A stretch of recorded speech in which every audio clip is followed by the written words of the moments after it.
sains perubatan, konsep makanan halal dan haram tidak hanya dikaitkan dari aspek agama sahaja, tetapi juga melibatkan sains perubatan.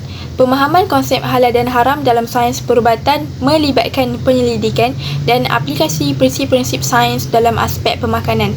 Secara umumnya, makanan halal merujuk kepada makanan yang mematuhi prinsip-prinsip agama Islam. Manakala, makanan yang haram pula merujuk kepada makanan yang bertentangan dengan prinsip agama Islam itu sendiri. Oleh itu, kajian tentang konsep makanan halal dan haram ini menjadi asas dalam menentukan makanan halal dan haram berpandukan ajaran agama Islam dari segi sains perubatan. Objektif kajian yang pertama ialah mengkaji bagaimana penggunaan arak dalam perubatan mempengaruhi konsep halal dan haram produk tersebut. Yang kedua, menilai pandangan masyarakat tentang penggunaan kencing haiwan dalam perubatan.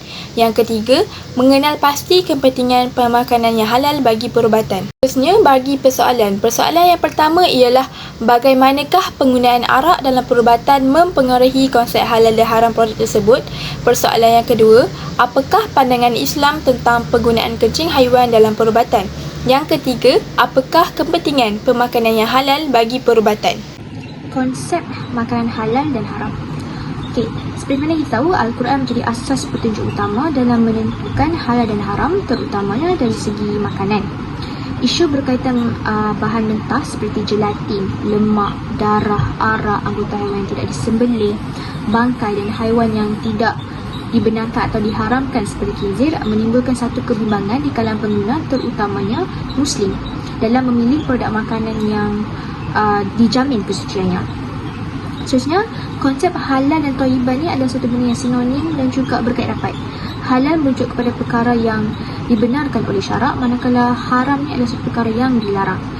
Antara keduanya terdapat perkara syubhah yang sebaiknya dihindari. Okey, terdapat dua dalil dalam memilih makanan yang halal. Yang pertama, surah Al-Baqarah ayat 168. Wahai sekalian manusia, makanlah dari apa yang ada di bumi yang halal lagi baik, dan janganlah kamu ikut jejak langkah syaitan, kerana sesungguhnya syaitan itu ialah musuh yang terang nyata bagi kamu. Dan seterusnya, dari yang kedua, surah An-Nahl ayat 114 yang berfirman, oleh itu makanlah wahai orang-orang yang beriman dari apa yang telah dikurniakan Allah kepada kamu, dari benda-benda yang halal lagi baik, dan bersyukurlah akan nikmat Allah jika benar kamu hanya menerimanya semata-mata.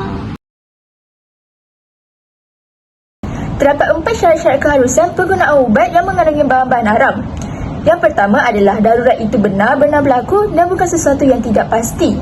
Kedua, pengambilan yang haram itu sekadar keperluan sahaja. Seterusnya, tidak terdapat sesuatu yang diharuskan oleh syarak untuk menghilangkan kemudaratan, melainkan sesuatu perkara yang ditegah ataupun diharamkan. Yang terakhir adalah mesti disyorkan oleh pakar perubatan yang diyakini amalan dan pegangan agamanya. Hukum penggunaan arak di dalam perubatan adalah haram kecuali jika terdapat kemaslahatan ataupun kecemasan iaitu darurat di mana tiada ubat yang suci dan halal untuk menggantikannya, maka ia dibenarkan. Penggunaan arak di dalam perubatan perlulah diawasi oleh pakar-pakar perubatan yang mahir dalam hukum syarak. Perkara ini telah disebutkan dalam satu hadis yang diriwayatkan oleh Abu Darda radhiyallahu anhu. Rasulullah SAW bersabda, sesungguhnya Allah telah menurunkan penyakit dan ubat, dan dijadikan bagi setiap penyakit itu ubat. Maka berubatlah, dan janganlah kamu berubat dengan benda yang diharamkan. Hadis riwayat Abu Dawud.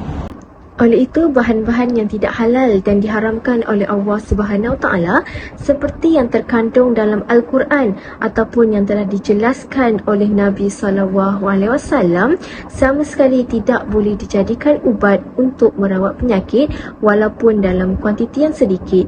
Misalnya penggunaan beberapa titis arak untuk dijadikan sebagai ubat bagi merawat penyakit. Sabda Rasulullah SAW yang diriwayatkan daripada Jabir ibnu radhiyallahu anhu, kulul maskiron hamrun wa kulul maskiron haramun. Setiap yang memabukkan adalah arak dan setiap yang memabukkan adalah haram. Islam adalah agama yang menyeluruh yang mengambil kira pelbagai aspek kehidupan, terutamanya bidang perubatan. Sebagai sebuah agama yang syumul, aspek perubatan amat dititikberatkan dalam Islam.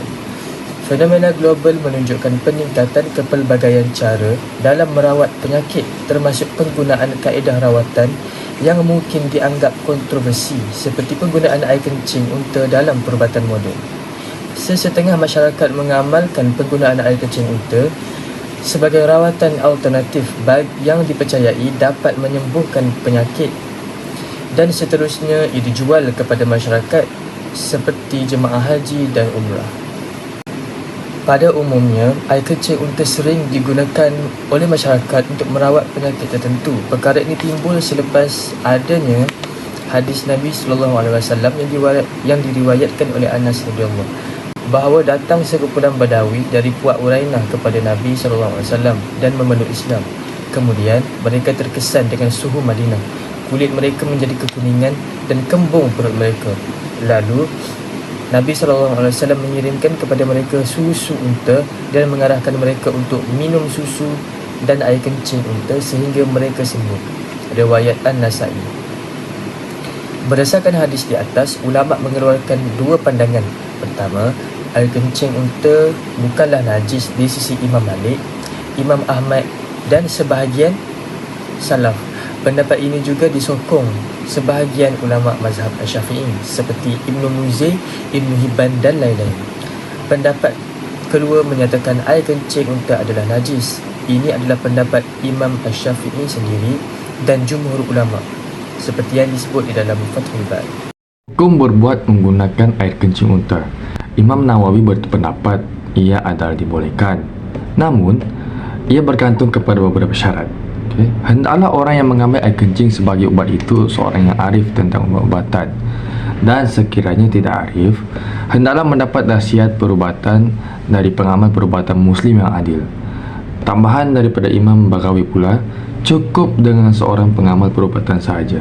Sebagai contoh, KKM dengan kerjasama WHO melarang jemaah haji dan umrah Malaysia meminum air kencing unta kerana dikhawatiri akan dijangkiti virus MERS-CoV. Antara dalil yang mementingkan pemilihan makanan dan minuman yang berkhasiat dan berkualiti di dalam Islam terdapat di surah Al-Baqarah ayat 198. Maksudnya, wahai manusia, makanlah kamu dari makanan yang halal dan baik yang terdapat di bumi, dan janganlah mengikuti langkah-langkah syaitan. Sesungguhnya syaitan itu musuhmu yang nyata bagi kamu. Antara contoh makanan dan minuman berkhasiat yang terdapat dalam Al-Quran dan hadis seperti kurma, madu, delima, zaitun, daging lembu, ikan, telur dan lain-lain. Makanan ini merupakan keperluan manusia yang menyokong, memberi tenaga dan berkesihatan kepada tubuh manusia.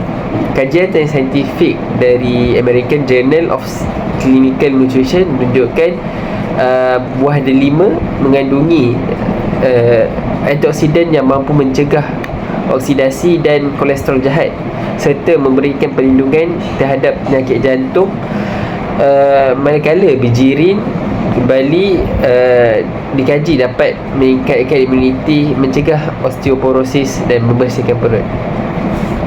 Seterusnya, ubat-ubatan yang halal mestilah memenuhi 5 syarat-syarat yang berikut. Pertama, tidak mengandungi bahan daripada haiwan yang tidak halal atau tidak disembelih mengikut syarak. Yang kedua, tidak mengandungi bahan yang dihukum sebagai najis mengikut hukum syarak. Ketiga, selamat untuk diambil, tidak beracun, tidak merosakkan atau memabukkan dan tidak membahayakan kesihatan. Yang keempat, tidak disedia, diproses atau dihasilkan menggunakan peralatan yang dicemari najis mengikut hukum syarak. Yang terakhir, tidak mengandungi apa-apa bahagian tubuh manusia atau hasil daripadanya yang tidak dibenarkan oleh hukum syarak. Kesimpulannya, pemahaman konsep makanan halal dan haram dalam sains perubatan memerlukan kajian mendalam dari sudut pandang agama dan sains. Prinsip-prinsip Islam tetap perlu dijaga, tetapi pengecualian boleh dibuat dalam keadaan darurat dengan syarat-syarat tertentu. Oleh itu, pemahaman yang menyeluruh ini memberikan satu panduan kepada umat Islam dalam memilih makanan yang sihat dan berkhasiat kepada tubuh badan serta dapat menjaga rohani. Dengan mengamalkan konsep ini, umat Islam dapat mencapai keseimbangan dalam aspek prinsip-prinsip agama dan keperluan perubatan.